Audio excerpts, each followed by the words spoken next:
my presentation on Tourette syndrome for my English final.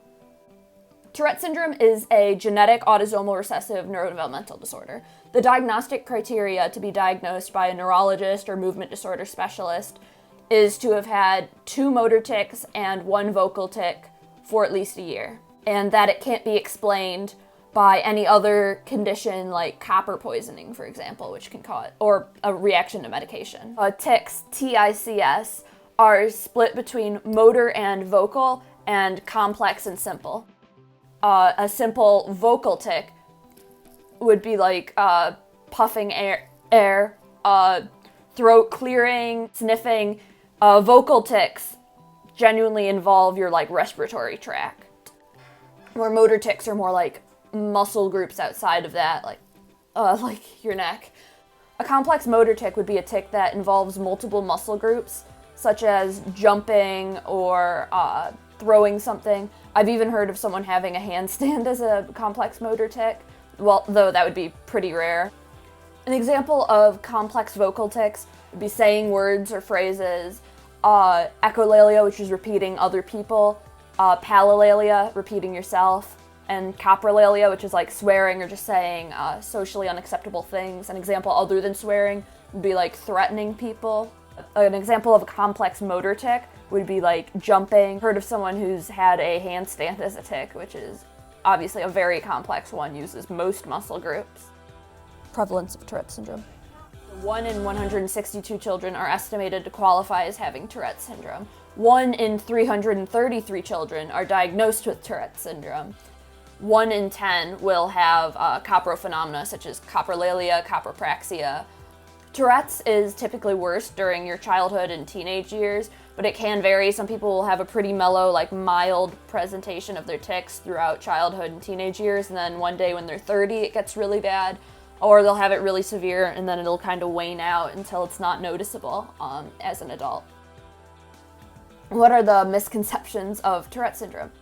People think it's a behavioral disorder or an anxiety disorder. And at points in history, it has been believed to be that, but now they know that it is a neurological origin, not for trying to get attention, or not out of anxiety or anything else. It is not on purpose. It's not caused by gluten. I'll have a lot of people ask if I've tried gluten-free. Another thing I'm suggested a lot is essential oils, and those can make you smell better, but it's not gonna help with Tourette's. For some people, they find it calming, but it's not a treatment. Tics are caused by tic disorders. Tic disorders can accompany ADHD, OCD, anxiety, ASD, other conditions, but there isn't any such thing as anxiety tics or ADHD tics and so on, because those conditions on their own do not cause tics. Is Tourette syndrome contagious? No, Tourette syndrome is not contagious, as it's genetic. You're not going to catch tics from someone with Tourette's. It's actually a pretty common joke among people with Tourette syndrome that Tourette's is only contagious if you already have it, because the tics can be spread from one person with Tourette's to another. It's called tic swapping, really prevalent at Tourette's camps.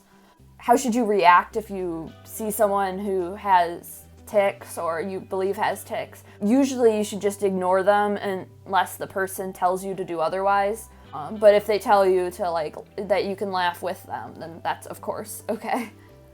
This is my experience with Tourette syndrome.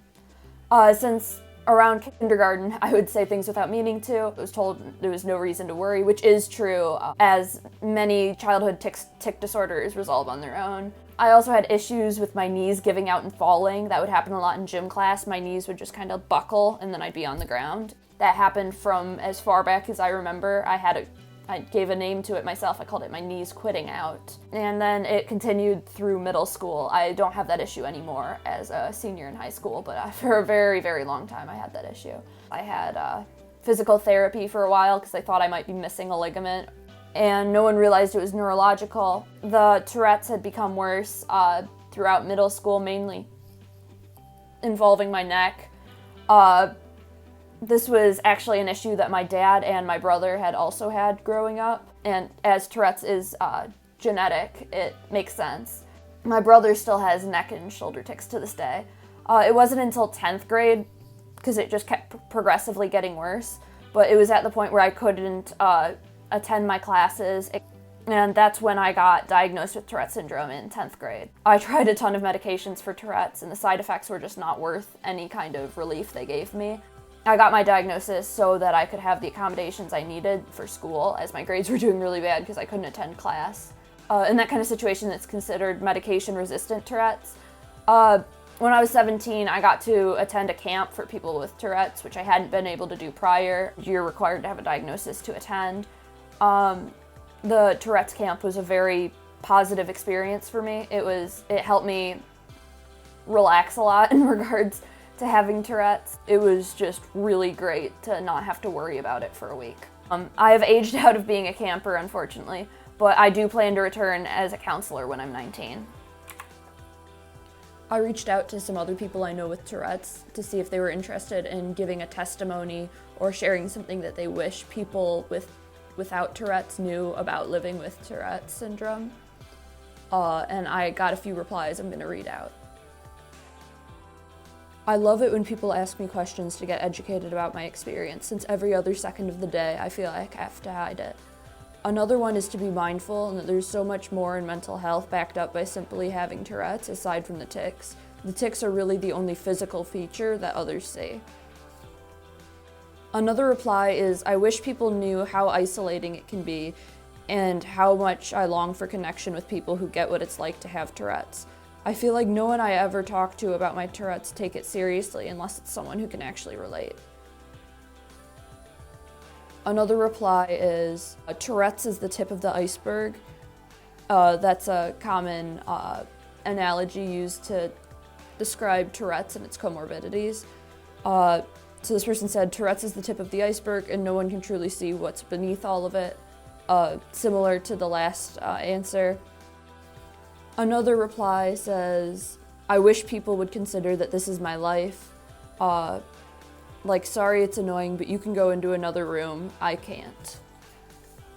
It is perfectly okay to laugh with us, just not at us. No two people have the same tics. The last one, I wish people knew we could suppress tics, so just because they don't see us ticking doesn't mean we don't have Tourette's. Something I want people to know about Tourette's is that it is more than just ticking. There are so many behavioral aspects that people never see or never know is a part of the Tourette's. Some things that I'd like to stress before the video is over is that Tourette's is not contagious, it presents differently in everyone, there's currently no cure, and that it's caused by an actual physical difference in our brains. Thank you for watching. I would have added more information if I wasn't worried about making the video too long. My goal was to provide an introduction to what Tourette syndrome is.